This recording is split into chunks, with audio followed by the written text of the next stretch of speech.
It is 6 o'clock somewhere. I'm going to call a special meeting of the Town Council of Christiansburg, Virginia, October 29, 2020, 6 p.m. This is a work session. There is no public comments will be received at tonight's meeting. As part of the protocol, I would like, as these things are presented, I would like for you to hold the questions till the end of that particular presentation so that we can get everyone through. I hope this is not going to be a lengthy meeting, but Randy, I think you have a set agenda that you want to go with. Yes. You and Val? All righty. Val, you got your mind up. I will remind everyone, if you're going to be speaking on the new microphones, that you have to be in front of them. Don't move your head side to side, these type of things, because it does not pick up that well. So, if you're going to speak, make sure that you lean forward to speak into the microphone. With that, Mr. Wingfu. Okay, have a PowerPoint presentation for you. A few of the things we're going to cover tonight: employee compensation, the CARES Act funding, other capital funding, the proposed park, and we're just going to talk about long-term obligations and fiscal responsibility. Very good. Okay. In regards to employee compensation, of course, you know, we've had a lot of departures, and just a statistic there I want to point out to you, we've had 54 non-retirement departures between April and October this year, based on information volunteered in exiting process. During the past 24 months, turnover rate's been 35% for public works employees. Of course, it's fairly tight labor market for that type of work. It's pretty demand. Candidates, sometimes with minimum experience, will be hired in and basically be trained here at the town, exit for either other localities or VDOT for similar type positions. The compensation study that's included as far as the expenditures towards employees, this is the distribution of the pay. Like I say, the vast majority of that's for public works, which we feel is really where the need needed to be addressed. And just you see the stat there, 75 employees from public works, 83% are from public works. Total cost of the compensation, and this is basically prioritization of how I would recommend, would be the merit pool increase, which the budget amendment would be $153,000 essentially. Just full disclosure, for a full year, if you were to allocate for a full year, it'd be approximately $262,000. Compensation changes, as I mentioned, largely addressing public works. Total for the basically remainder of the year would be $111,000. Again, full disclosure, annual cost on that would be around $190,000. And actually, the third recommended item would be the VRS multiplier at $69,000. Annual cost $118,000. And COLA increase at 1% would be $76,000. Annual cost on that would be around $131,000.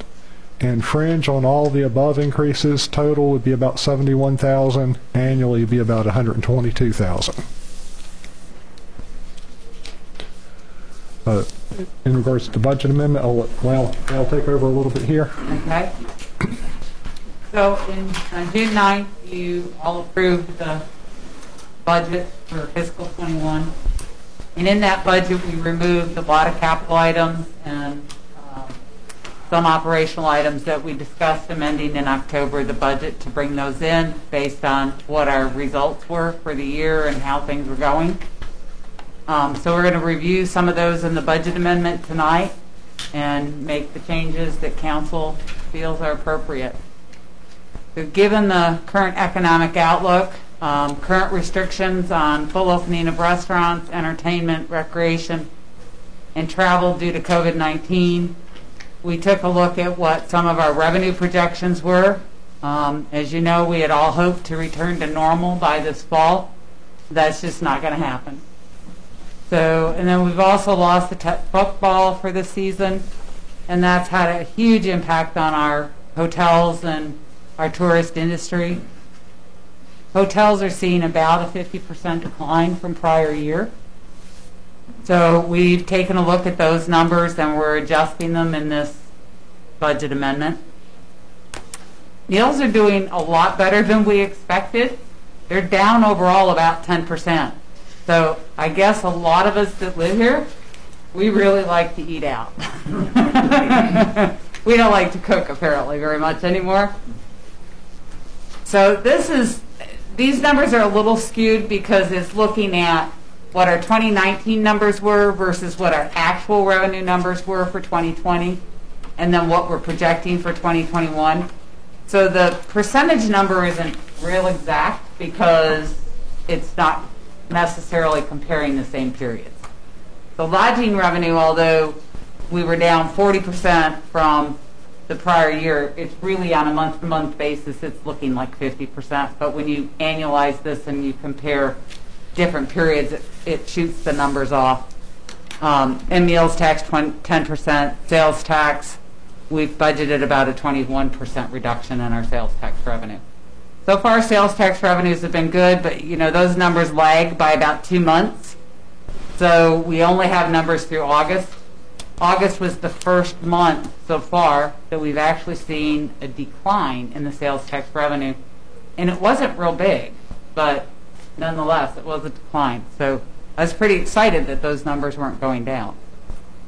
So we're going to reduce the lodging revenues by about $350,000 from what we approved in the 21 budget. And we're going to increase the meals revenue by about $220,000. We're also going to reduce our expectation for business license in the spring by about $135,000. We also had about a $200,000 savings from Blacksburg Transit, where they got CARES Act funding, and they're funding the transit system for the first 6 months of this year. So that reduced our budget for paying for transit. So in our budget, we originally projected starting with an unassigned fund balance of just over $20 million. The actual unassigned fund balance at the close of the year is $25.1 million. The increase from our expectations is primarily capital projects that we didn't complete. We thought we would, but didn't. So we have all those rollover dollars. Savings and payroll from CARES Act, covering a lot of emergency event leave, people working on strictly COVID tasks that we were able to get reimbursed for that payroll. And our sales and meals taxes, some of those revenues were a bit higher than we had projected for that last 3 months. And then from 1st of April to the end of June, we pretty much were telling directors, don't spend anything you don't absolutely need. So we had a lot of savings, and then of course all the staffing shortages in Public Works created a lot of access there. So that's where the majority of that additional amount comes from. So what's being proposed in the amendment at this point is these are all the projects that were in the 20 budget that were not fully expended. So these are the normal rollover dollars for our capital projects. And then additionally, we have the wayfinding signage. That project didn't quite finish by the end of the year. That was $6,800. And then the aquatics LED signage for $60,000. The compensation, Randy's already talked to you about these numbers, so I'll just kind of skip over that one. These are the projects that were postponed in the budget. When we were working on the budget, we said, well, let's put these off, and we'll see if we can fund them when we come back in the fall. So for the capital projects funds, there would be $64,000 in grant funds, and the total project costs being budgeted are about $310,000. That's the North Franklin Bridge Deck, North Franklin Wade's pedestrian and South Franklin pedestrian improvements, and the MPO study. In the Water and Sewer Enterprise Fund, we had several capital projects that total $809,000. 120 was for the Cambria improvement, water lines improvements on Almeida and Montague, and pump grade pump station upgrade at Craig Mountain. They had additional funds available in their fund balance, so all of this would come from Water and Sewer Enterprise fund balance and would not require general fund support. Stormwater had $302,000 worth of projects that we held on. The additional one was the College Street drainage study, which council actually approved a month or so ago. That will require some support. Most of it will come from their fund balance, but $68,000 will come from the general fund. CARES Act funding amount was $3.2 million. We are also, our expectation is for about $52,000 in FEMA funding. CARES Act funds can only be spent for COVID-related responses for items not budgeted prior to March 1 of 2020, and all goods and merchandise have to be received by the December 30th deadline. And take it from here, or I'll cover this last point. With what's in the proposed budget amendment right now, it would still leave us with a 43.86 unassigned fund balance, which is still higher than we would normally want to have. So given the current economic environment, I would leave that alone. But it does tell us that we do have some excess funds there that we could use should we want to. Okay? And with that, I'll turn it over to Randy. As Val mentioned there, basically these would be the only new capital projects that are non-CARES related. Everything else would have basically been a project that we cut out from prior fiscal year budget. Going to talk a little bit about the park and just kind of give you a little general history of the park. The town purchased the Truman Wilson land for $2.5 million in 2013. We engaged with Gay and Neal in the initial design of the park. Branch Construction, of course, provided an unsolicited proposal to design and build the park, and we advertised for competing proposals. We received additional proposals from Faulkner Construction and EC Pace. Town selected Faulkner Construction through the PPA process and entered into an inter-agreement with them for the design in 2019. Where did the original ideas for the park come from? Surveys associated with the 2003 comp plan. The 2013 comp plan identifies it as a need, and of course you see such numbers there. The Parks and Rec master plan, and of course public input meetings. Just a few pictures of the Truman Wilson land. That was the original design of the park, of course, by Gay and Neal. That's the current design of the park. Some of the design elements, 4 multi-purpose fields, all accessible playgrounds, splash pad, community building, large and small dog parks, walking trails, iconic pavilion and gazebos, maintenance buildings, and of course parking. Future potential elements could include amphitheater, beach volleyball courts, pickleball courts, Huckleberry Trailhead location, and additional parking. Potential funding sources, right now Recreation Reserve into this year we'd have $1.3 million. Capital Project Reserve, we've got just a little over $1 million at the end of this year. Fund balance from additional reserve assignment would be a little over $2 million that we could do. Potential other funds, potential grant for recreational access funding, $350,000. A capital campaign, donations and sale of lots, we think we could easily get $4 million for that. Borrowing is planned at $9.3 million for the total of $17.994. Hey, Randy. Does that not include the $1 million that we already have spent, correct? That's correct. We have already engaged in the agreement with them, and that's So we already pretty much spent. $19 million almost. Thank you.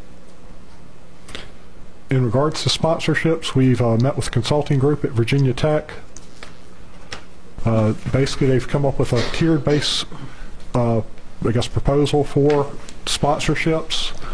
And of course, basically, the contract terms could be 2 years for a platinum level sponsorship, higher level sponsorship. just kind of give you an idea of some of the things, kind of structure we're looking at. Of course, we don't have dollar amounts assigned to that yet. I guess another possibility, we looked at sponsorships of possibly scoreboards or fields as a possibility. So also strategic partnerships we've looked at through health, basically concessions could be a possible funding source, facility waste partnership possibly, apparel partnerships, just some of the possibilities. Can I say something really quick? Sure. I know Arlington had given almost, they were discussing about giving over $2 million for sponsorships, for not for our park, but they have done it for other parks. I would like you to look Yes, at that. we have, and to be honest, we have to some degree put off seeking sponsorships because of COVID-19, and also because we wanted actually something to formally market. We want to know, I guess, that we are proceeding to move forward, and like I say, give people, I guess, a definite idea that we're going to be pursuing it. Other sponsorship avenues for strategic partnership could be a memorabilia partnership, promotional partnership, apparel partnership. Of course, local businesses can be involved in this. Potential digital rights for naming, or even, I guess, like I say, digital sponsorships. Electronic signage sponsorships, potentially. Fiscal nonprofit sponsorships are also another possibility. Of course, that'd be through written agreements. And funding through platforms such as Fundly would be another possibility. It's a fairly popular source. There's other, of course, GoFundMe, other funding possibilities out there. Target audience for the park, main amenities, the soccer fields. Targets would be regional, local soccer and lacrosse clubs. And just want to talk a little bit about fiscal responsibility in the town. The town has a general obligation to its citizens to be responsible with tax dollars and to not overextend the town through borrowing. Town Council adopted a Vision 2020 and Destination 2022 document with goals to be a sound financial entity. Town staff and the town manager and finance director in particular are tasked with making sure the town's responsible in borrowing and charting a course that's in keeping with being a sound financial entity. Val and I both feel it would not be irresponsible to borrow up to $10 million to finance the park construction. The consideration would be needed to given to annual operations and debt service, which we're looking at a little over $1 million, I guess $1.2 million annually in debt service and operations. Isn't that something that if you're to spend over, I mean, you're right about this one, but I would like to get information. If you were to spend around $10 million in any town, isn't that true that you have to put in the ballot? It has to be a ballot item? Yeah. Isn't that There true? has to be a public hearing. There does not have to be a ballot. And now, is that something that if we were to put this, put off the park during the season of, during the pandemic and everything, is there a way that we can put this item in the ballot for the next election? That'd be council's decision. I mean, they can vote if they want to. If they want to put it out to referendum, I guess they could. It's council decision. And do have representatives here from Faulkner Construction and Victus, and I think Victus is prepared to maybe give you a little bit of a update on. Yeah, good evening. Greg Stiniak, Faulkner Construction Project Manager.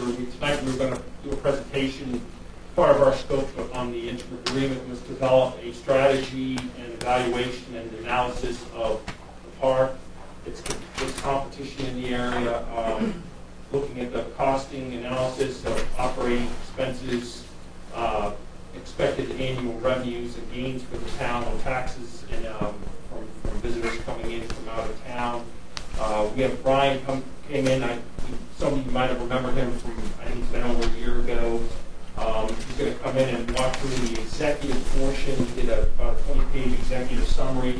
I have a paper copy for the council, and we can go in Q&A at that point after this is presented. This particular proposal, analysis was well vetted by the town staff, especially the financial director, and as well Randy and also Brad as well, to provide input on anticipated operational expenses and staffing needs. It was really well thought through, and a lot of input was received on it. So with that, I'll turn it over to Brian. Thank you. My name is Brian Connolly. I am with a sports facility consulting firm called Victus Advisors. So we specialize in market demand studies, financial feasibility studies, and economic analysis for sports complexes, both indoor and outdoor. The vast majority of our clients are towns and cities and counties across the country. We've completed studies similar to this in over 35 different states across the country, and probably 6 or 7 in Virginia alone. So we were engaged by Faulkner about a year ago now, and we started our process in the spring. Took a little time off in the second quarter there, and then finished up our study this fall. So I'm going to walk through at a high level some of the key takeaways from our study. This is just a visualization of our process. It's a very similar process that we apply to all of our studies all over the country for sports facilities. So phase 1, in the gray boxes around the top, was our market analysis phases. We did demographic and socioeconomic analysis, inventory of local and regional sports facilities. We did interviews with sports user groups and tournament operators. We put together a strengths, weaknesses, opportunities, and threats analysis for Christiansburg as a sports tourism destination. Sports tourism is what we call travel sports for youth and amateur sports. Based upon all that research, we put together initial operating and marketing recommendations for the facility. And then we moved in. That's kind of where we stopped in the spring. And then this fall, when we picked it back up again, we moved into our financial and economic analysis. So we put together annual usage estimates for the facility, operating revenue and expense projections, long-term funding projections, and then visitor impact projections from families traveling for weekend sports tournaments. So all of that is rolled into our final report. Just to kind of give you some examples of the types of analysis we did.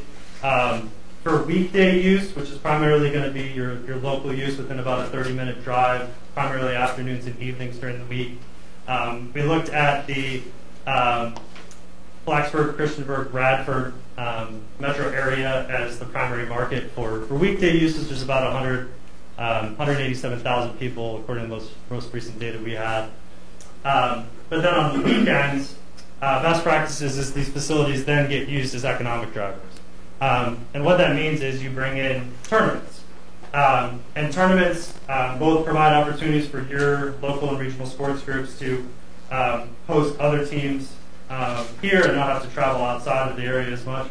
But it also brings in sports tourism. So moms and dads getting in the minivan with their kids, driving from really within, we see up to a 5 to 6 hour drive. And typically they'll come in on Friday, they'll head back out on Sunday. And so what we show here is all of the markets within about a 2.5 hour drive here and then about a 5 hour drive here. And what we call these sports tourism drive time zones. So within this entire green box area, we identified a number of markets that have 200,000 or more people within them, and in all, there's over 33 million people living within a 5 hour drive of Christiansburg, which is a very, very attractive number when you start looking at sports tournaments, sports competitions, being able to draw from all the way up to Harrisburg, really, definitely the Baltimore, Washington area, down into Tennessee and North and South Carolina. Once you attract those people, though, you also need to have, to attract them, you need to have the facility, and the facility has to have the required number of fields at the quality level that they need. That's the first priority. So I think one of the first suggestions we made was actually to go from 3 fields to 4, because that really expands your options for tournament activity and being an economic driver.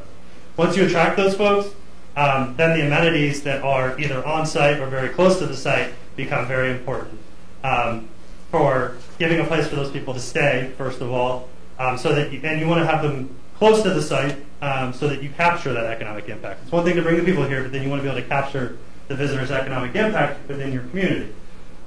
So I told Faulkner right off the bat when we started working with them that, you know, if you had asked me to take a look at Christiansburg and pick a spot, this is the site I would have picked without even knowing that that it was already identified. So you know, in terms of hotels, you have the site's right here. You have five hotels within about 2 minutes, which is great. And then from a restaurant retail standpoint, it's right across the street from New River Valley Mall. Tons of restaurants right in that area. You also have retail, obviously, with the mall. So as a destination and an ability to entertain people, feed people, have a place for them to stay, and capture their economic impact when they come for tournaments, the site's really ideal. The next thing we did was when we spoke to a lot of your local and regional user groups, so soccer teams, lacrosse teams, rugby teams, field hockey teams, disc golf, you know, everything you could think of that could use an outdoor rectangular field. We talked to a number of groups within this local region.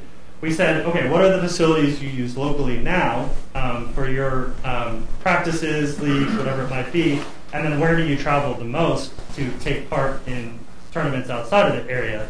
And so these are the top 8 venues that came up through that process. So locally we had Bradford, Virginia Tech, and then about an hour away we have Smith River Sports Complex. There's a new one under development in Abingdon, which is a small one. But other than that, I mean, basically you have groups that are heading up to sort of the Richmond area and Henrico County, and then down into Asheville, Charlotte areas to take part in tournaments. I mean, you know, this kind of matches up with sort of those drive time ranges we showed you before. Your people are traveling, traveling frequently, beyond 2 hours. As I mentioned, we spoke to a lot of different groups. We talked to rugby, disc. We talked to Parks and Rec about the programming that you run now and that you would like to run in this facility. A lot of different soccer groups, lacrosse groups. We talked to USA, national government bodies about tournament opportunities. In all, we completed 21 interviews with potential user groups. One of the key things we did is we asked each of them, what are you using now? What are you paying for those facilities now? Whether that's weekday use or tournament use. And then if this facility were to come online, how much additional capacity do you need filled that you would then look to this facility to be able to book, assuming they had similar rental rates to what you're renting now.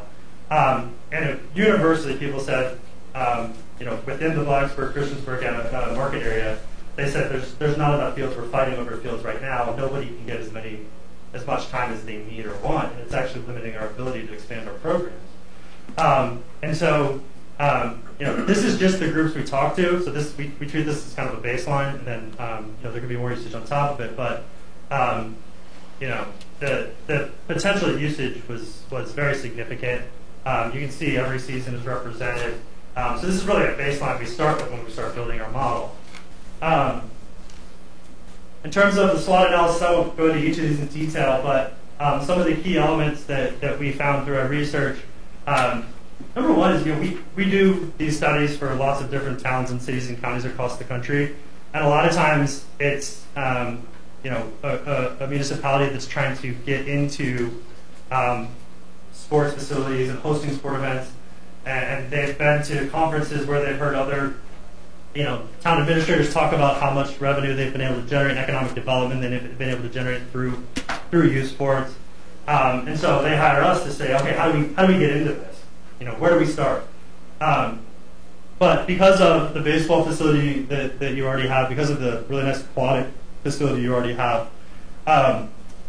your Parks and Recreation staff and your community, as a host of these types of events, already knows how to do it. And so you'd be adding another amenity, this 4-field artificial turf complex, when you already have a lot of strengths to be able to capitalize on it. The location's great, as we showed in terms of what's within a 5-hour drive. You're able to draw from North Carolina, Tennessee, Kentucky, West Virginia, Maryland. There's lots of amenities here for people when they do come and stay. Outdoor family-friendly activities, trails. Christiansburg is really the commercial hub of the New River Valley. You have the shopping mall and everything there. You've hosted successful sporting events before, which is huge. So when you talk to event organizers, soccer tournament organizers that want to bring in an event, they know you've done it before, and that gives them that extra level of trust. And then you have the affordable family-friendly hotels right by the site.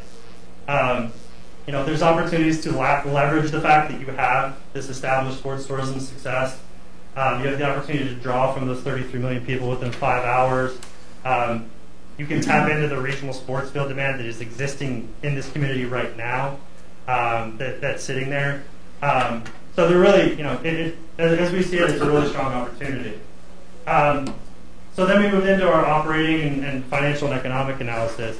So what we did first is we put in programming for 3 different types of usage. So we talked with Parks and Recreation about the programs they would like to run, how many fields, what different types of users. So we assigned hours to the Parks and Recreation's programs. Then we had sports tournaments, so these would primarily be on the weekends. And then we had third-party sports usage and programs, so this is primarily going to be local rentals during the week. So as you can see, it's a pretty even split between the 3, which is good because there's strong demand for all 3. And that keeps the facility busy. We really see this is a facility that could be used year-round every day, which is great.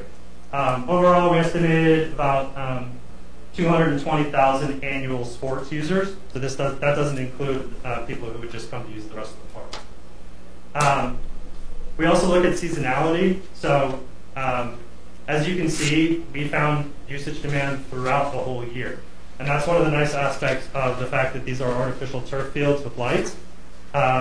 You will get users throughout the year. Even if it snows, they'll come shovel the field off to get on the field, whether it's at the beginning of their season or after the season. Artificial turf fields don't need any downtime. They can be used from 6 a.m. to midnight if you need to. You don't have to have downtime for growing. You don't need to keep people off them to rest the grass, anything like that. Peak times will be, we project spring and fall, but some level of usage really throughout the year.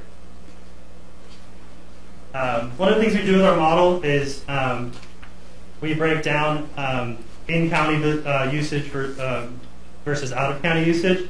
And what this does is it helps us be able to build out later what your economic impact is going to be. Because when we do our economic impact analysis, we try to be conservative and we try to throw out the in-county users because their money is already in this economy.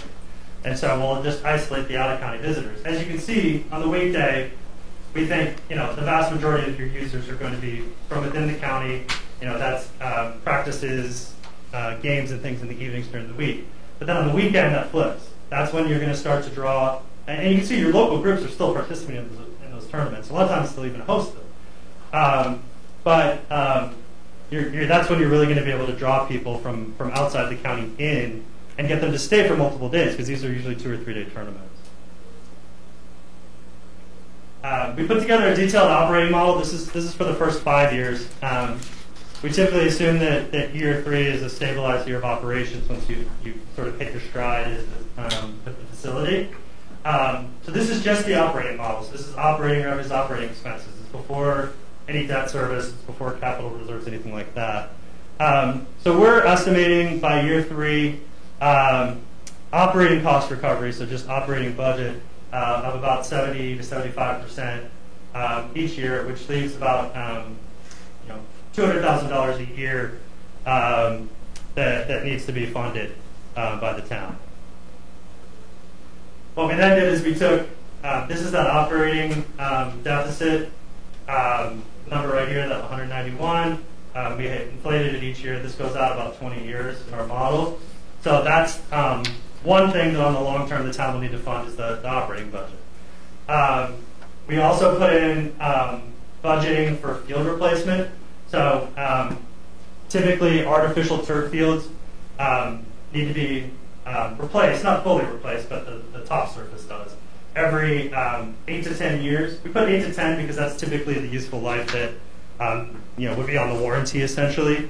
Most of these fields you can make it about 10 years. To be conservative, we budgeted to have them replaced every 8.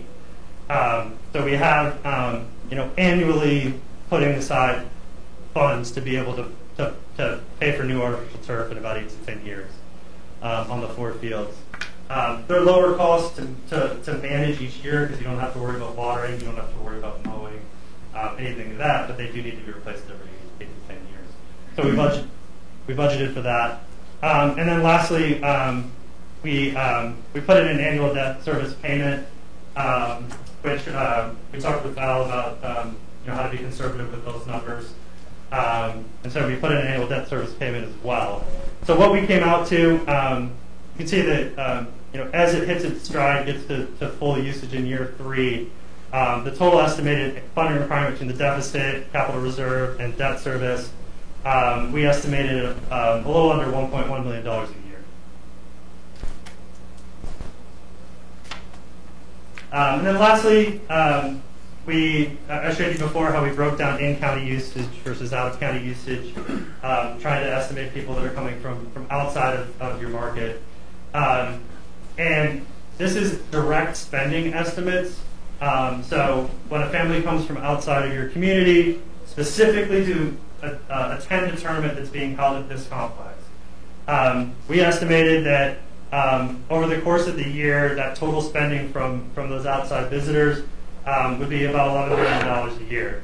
And as you can see, the 2 primary places that money is going to be spent, it's pretty logical that when people are coming and staying 2 nights, and it's a family, that their 2 biggest expenditures are going to be lodging and food and beverage. As I told you, we work on these studies all over the country for municipalities. They all have different tax structures, and they all rely on different taxes as their primary sources of revenue. Well, it just so happens that the town of Christiansburg relies heavily on lodging tax and meals tax. So in terms of the ability of your community to capitalize on a sports tourism facility, you have the right taxes in place to do that. So we ran numbers based upon the levels of spending that visitors could spend in your community. We estimated about $575,000 a year in incremental meals tax and lodging taxes that could be collected each year because of this, the presence of this facility.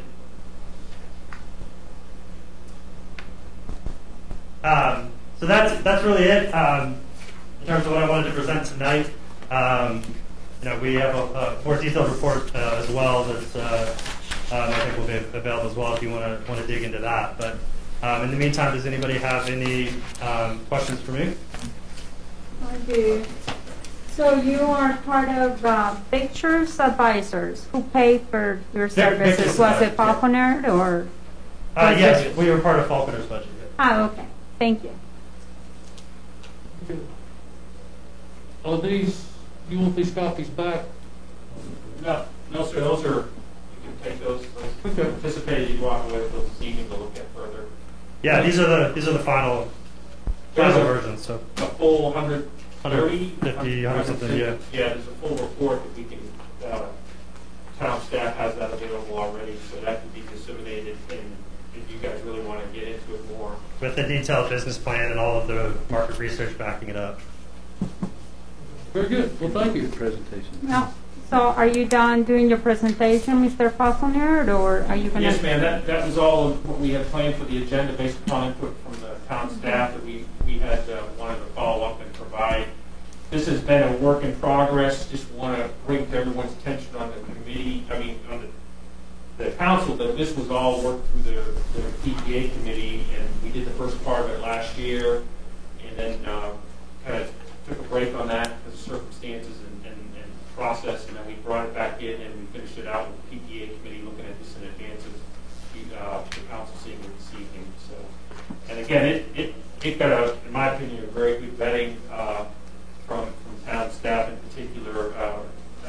Yeah, we finished our first draft actually towards the end of the summer, and then spent about 6 weeks going through several review periods with Al and with Brad right after as well. The word conservative definitely comes to mind. I think we were, Brad in particular was real thoughtful on his staffing, making sure we weren't trying to shortchange there. I think we added 1 or 2 folks on staffing for manpower, make sure we weren't trying to build a facility and not have... One of the things we emphasize is that when you build a new facility like this, you can always get a group to come the first time, but what you want is to get a group to come back a second and third time and then actually sign a long-term agreement to come back every year for 5 or 10 years. And the way you do that is not only to have the fields in place that attract them the first time, but to have a staff that knows what they're doing, that's well-staffed, that does a good job putting on the tournament smoothly, to have the type of regional partnerships you already have in place, to have the hotels, to have the meals, to have the other family attractions and things like that in the region, providing that overall family hospitality environment that you all have here is a huge part of getting them to come back and having them want to come back and come back every year. So. I have a question for you. You guys planned this thing and everything, which is great, but from where are those numbers from? Because they are not pandemic numbers, correct? I mean, no, right now the parks are not being used, barely. As far as this kind of... No, those are not pandemic numbers. The assumption is this would not open during the pandemic, that this would open, after construction is completed. And that's number one. And then number two, from an outdoor sports standpoint, we actually haven't seen a significant decrease in outdoor youth sports participation during the pandemic. Indoor has been significantly decreased, but outdoor sports usage has been very strong across the country, even through all this during the summer and the fall. I think I will have to disagree with that because we don't even have the Virginia Tech games right now. That's college football. That's a different thing. Well, but still, it's a sport that is it's not brings a relevant. lot of revenue to our Youth and place. amateur sports is a different industry. Thank you, gentlemen. I'm You know, not finished I yet. would like to add too that I thought your radius of people coming here was really sort of restricted. I take it you guys are probably going to be as successful as the Aquatic Center. And the Aquatic Center, when they've had meets there, Lean up we to the have mic, had Steve. kids come from all over the East Coast Sure. to our meets. A tremendous area that they come from. Yep. And so I think that you guys we have just as strong a potential to bring it in here. Absolutely. And what we're doing when we draw those radiuses is we're drawing our primary and secondary markets that we use in our model. But beyond that, you absolutely will draw smaller percentages, but you will draw beyond that as well if you market it well and people know that you put on your tournament. And I'd like to add, just to say that other localities are going forward with their work. Abington was mentioned. That's I think, I don't know exactly the debt levels. I mean, it's 10+ million, certainly smaller, maybe smaller scale. But they went and built a shopping center right next to them. They didn't have everything already there. They actually spent the money to build a shopping center, restaurant pad. They reconfigured the road connections right off the interstate. They're only about 100 miles away. And other localities, frankly, are going forward with their bond initiatives, too. I happen to be in Fairfax County this fall, and I don't know how many $1 million bond they've got on their referendum, but the people are still actively knowing that outdoor and We're currently working with the city of Williamsburg. They just hired us last week to move forward with an indoor sports facility project. We just finished work for Henrico County. They just picked up their indoor sports facility project again that they're going to break ground on soon.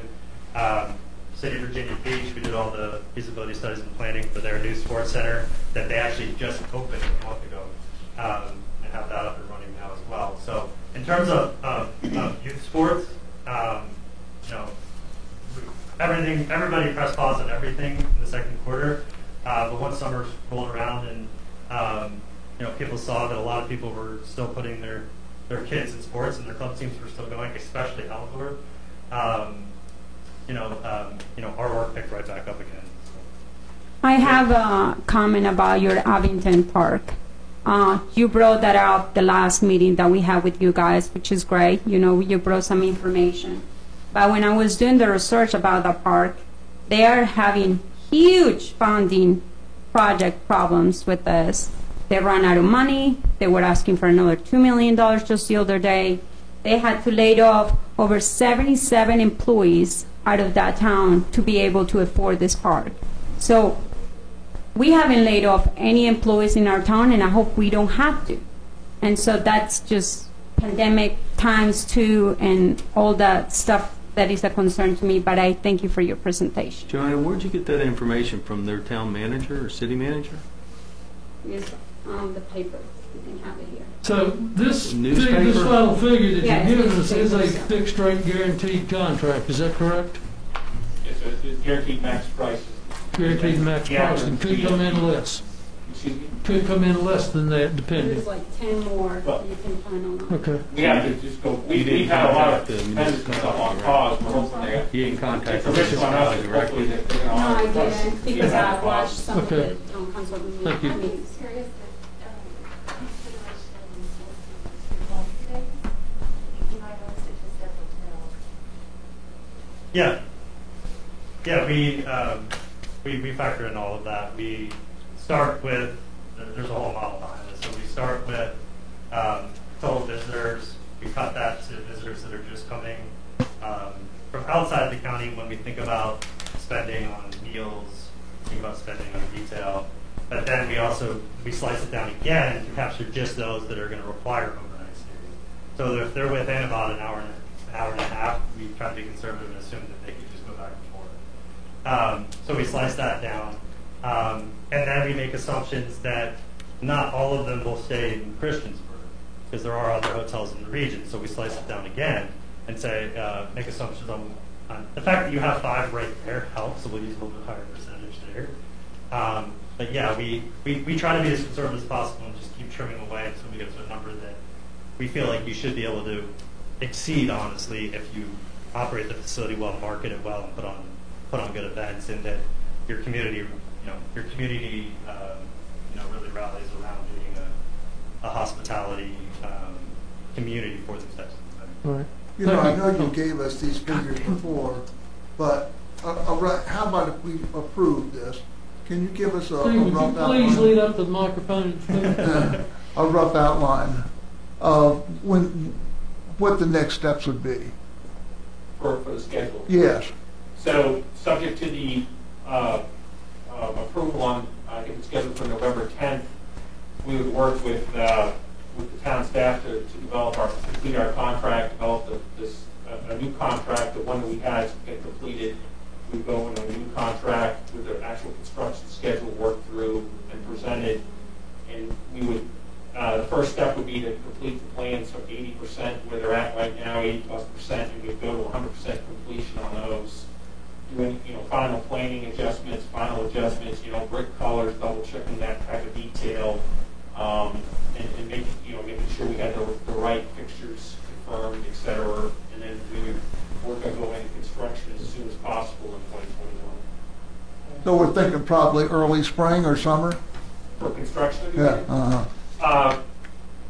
Worst case, I mean, we optimistically were hoping we could try to get, it all depends on the weather with grading operations when you can begin, but, I mean, there's potential, for example, like certain sections of this we can maybe try to get started as soon as or later, depending on the weather. But, we've been working with, talking to Wayne and town staff about timelines and seeing how we can, get certain things going sooner if we can, or if we try to get some construction started and expedited and begun. So, Thank you. thank you, sir. Randy, I think you have the next word. We're done with, you all appreciate the presentation.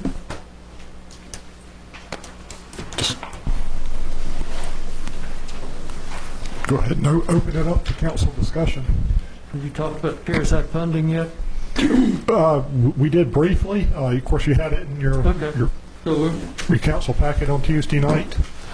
I think I did bring it up at the council meeting. You didn't seem to have any major objections to We it. have that, we're not going to go in depth on that.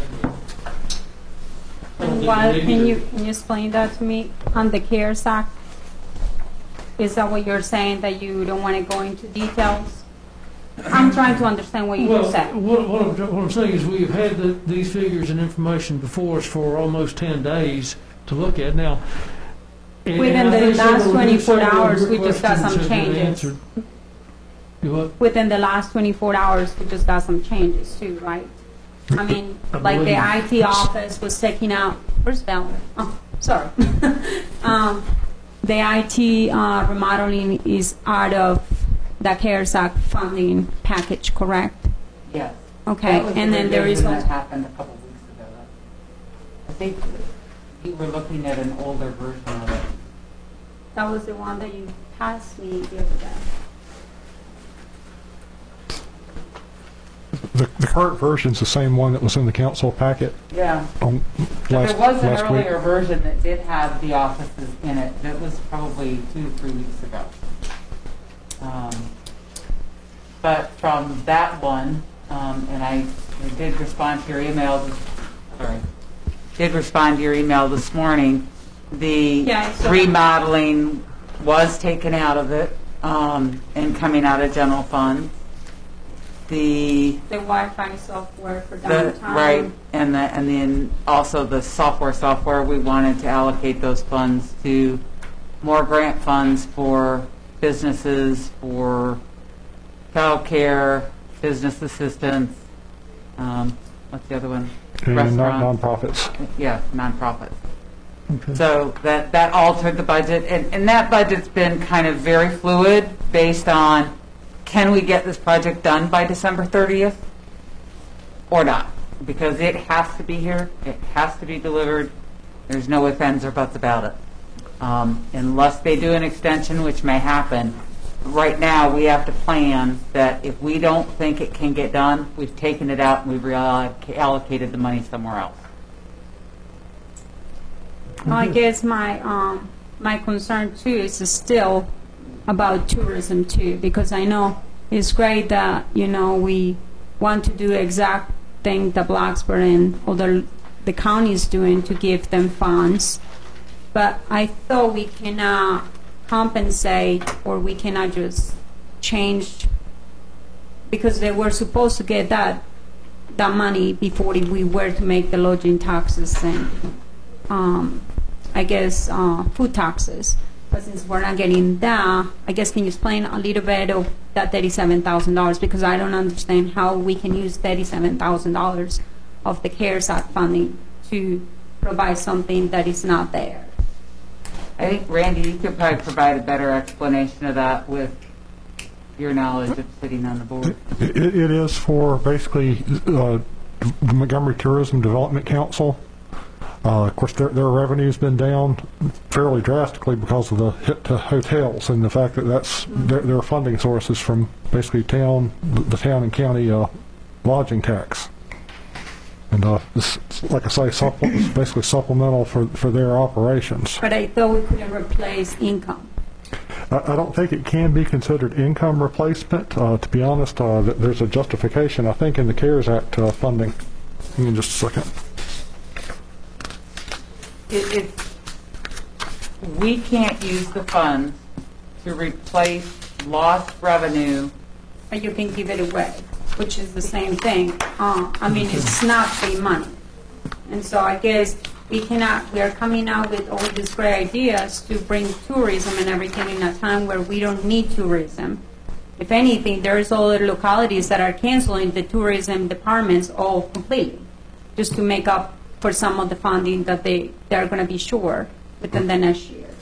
And so I guess my question is, why are we supposed to be helping them, and we are having to worry about almost 400 people being cut off or the water shut off because we cannot come up with a plan to find out how we can either take some money out of general funds or do something to help the people, because during a pandemic, I mean, it was said we are supposed to, keep water so we can wash our hands, and it's part of the COVID-19 cares. thing or whatever. And here we are getting over $3 million. And I'm not sounding rude to you guys because this is, you're doing the best you can. But it seems like we're spending more time on trying to figure out how we can spend this, what some people call free money, which I don't think is free money at all because it's still taxpayers' money, it's still money that's printed. And so my question goes back. We can come up with all these plans to pay ourselves back, buy police cars, buy other cars, buy equipment, PPE equipment, but we cannot come up with a grant program or general funds to be able to be allocated to these people. I mean, we just got a credit for $200,000 from BET because we're not going to be using it. So can we allocate those funds to help those people that are in need? The Tourism Development Council money is intended for advertising and marketing to help, basically help our hotels and restaurants with the downturn and hopefully help increase their business. But isn't that what tourism is for? That's what we have been paying for. Correct. We paid over $159,000 last year to that department, just the town alone. This allocation is specifically for only advertising and marketing, though, so it will be, like I say, used for promotion of local. In a time where we don't need local tourism, economy. correct?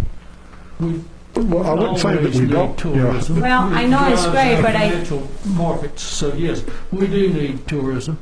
Well, I understand since you went out of the country to Mexico and everything else the other day, I understand you do care for tourism. What does that have to do with CARES Act money? Let's move on. Absolutely nothing. Let's move All right, on. let's move on. This is a repeat from Tuesday. Let's Yeah. keep going.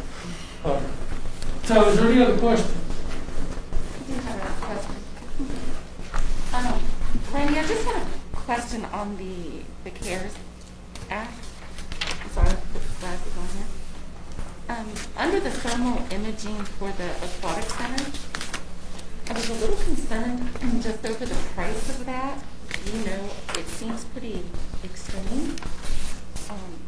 And then the other one that I had a concern with was the almost $200,000 for the sign at Fire Rescue. Marisa, can I ask you, what was the first thing that you said that you were concerned about? I'm sorry, I couldn't hear that part. The aquatic center thermal imaging. Oh, okay, got it. And then if you could explain the signage, is that just one sign?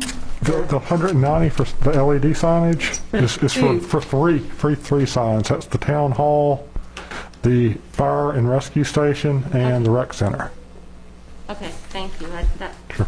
I could have missed that. And then the thermal. Can you repeat that, Randy? I'm sorry, Marisa. Town hall. The digital sign is town hall, between fire and rescue, and the rec center would be 3. Okay. Of course, the aquatic That hasn't sign, changed. That The- hasn't we have changed. to add that on the The document. aquatic sign is being funded through basically just general fund in the budget amendment because it was budgeted prior to March 1st last year.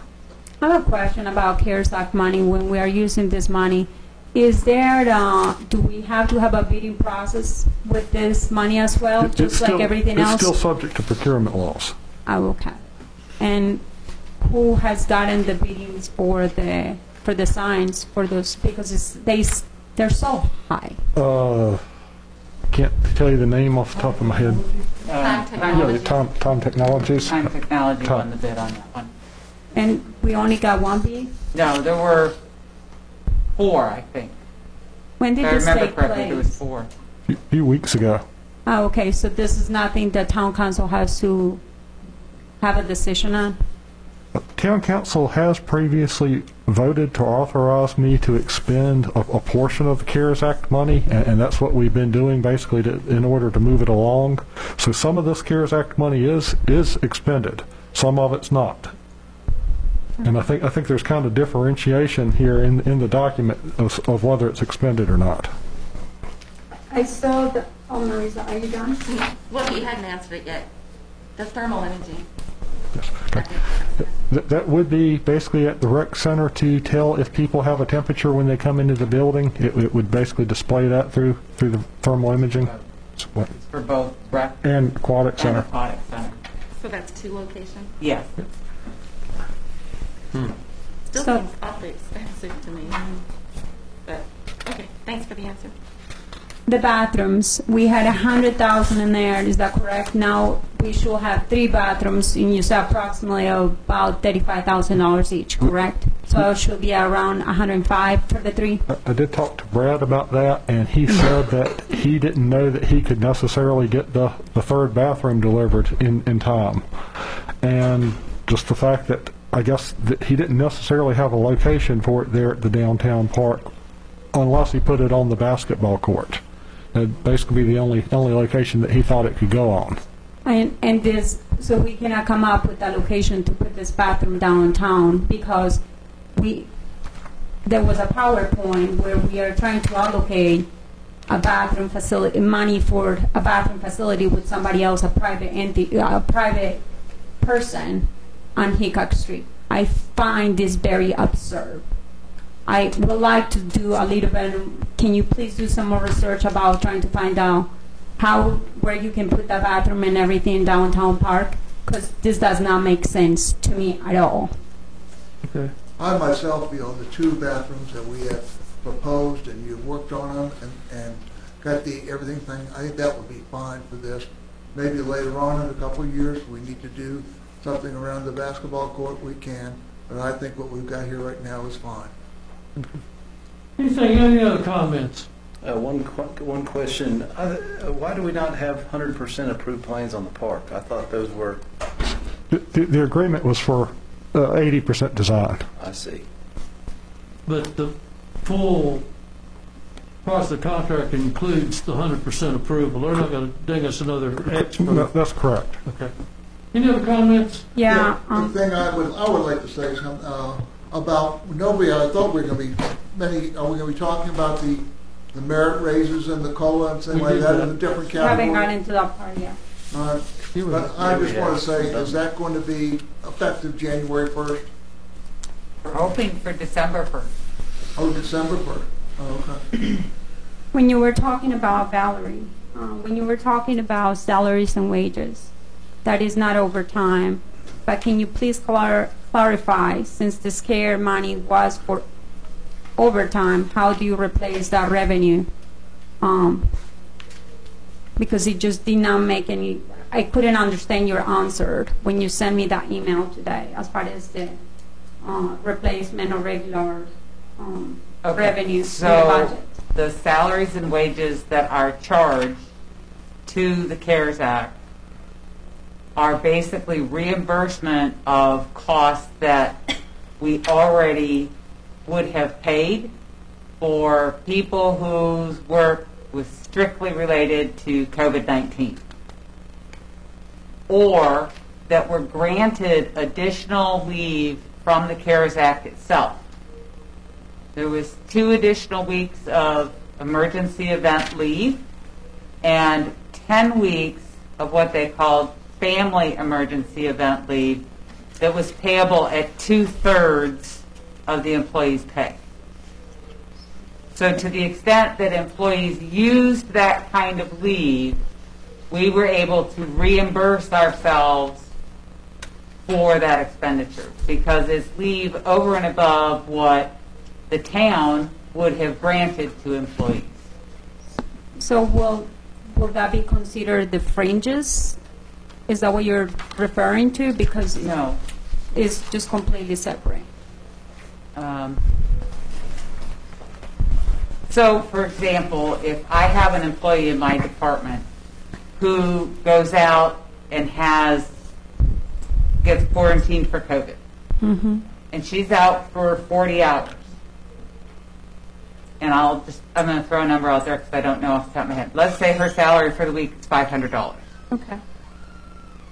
Then rather than that coming out of my budget, it'll actually come out of my budget, but then we will get reimbursed for that $500 from the CARES Act. Okay. So the employee's not getting additional pay, we're just getting reimbursed because we had to provide an additional benefit to our employees that we didn't otherwise plan for. And it doesn't go to the employee. It just basically reimburses the town.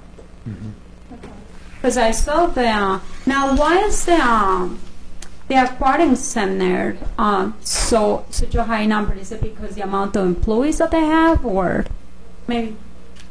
A lot of that is the dedication of the staff. I think that most of their hours was what was called COVID hours work, where their work was specifically directed at preventing and mitigating the risks of catching or spreading COVID-19. So cleaning the facility, wiping things down all the time, planning how they could reopen, what those reopening plans were. So a lot of that staff was just dedicated to that. And even today, a lot of the part-time employees, that's all they're doing all day long. Our custodians spend half of their day going around and wiping down counters. They come through, like, our finance office every hour, wipe down all the chairs, all the counters, all the doorknobs, all the handles.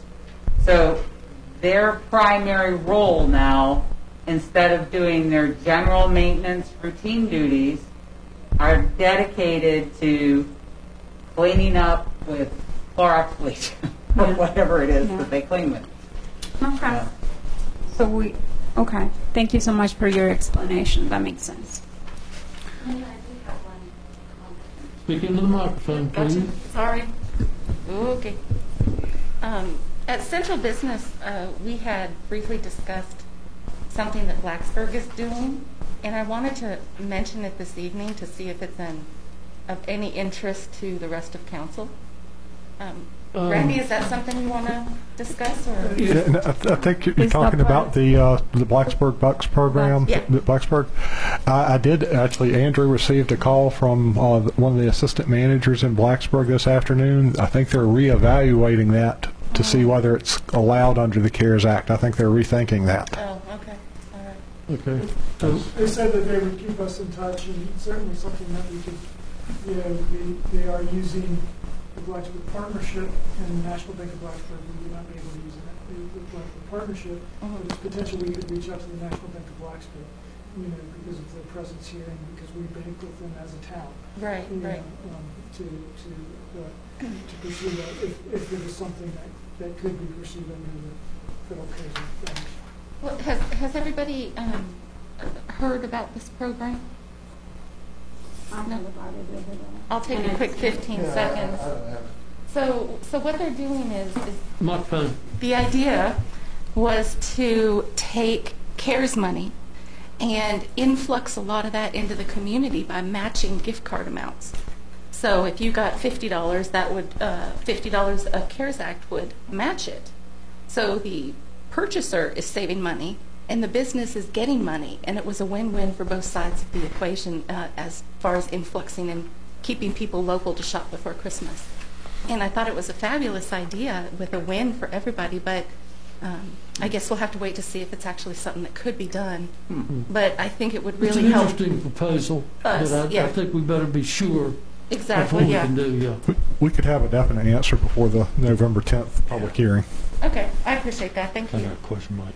Okay. Randy, I just want to make sure I'm correct. In the bathrooms for the park, you're still looking at a general fund, meaning the CARES Act will buy and they're modular bathrooms, correct? Correct.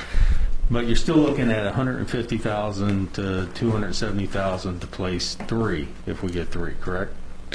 I think yes, that's correct. About 50,000 each for each bathroom to The other place. day you said 50 to 100, maybe, depending on. Yeah, what. about 35,000 for the modular unit, and then 10 or 15 to set it. Okay, for the full. Okay. Yeah, that's the patio. Okay. Yeah. I'm glad we figured it out. Thanks. Would you guys agree that we should look into probably setting up, trying to find a place at the downtown park to install the bathroom somewhere in there? I mean, there is a lot of space to put a bathroom in there.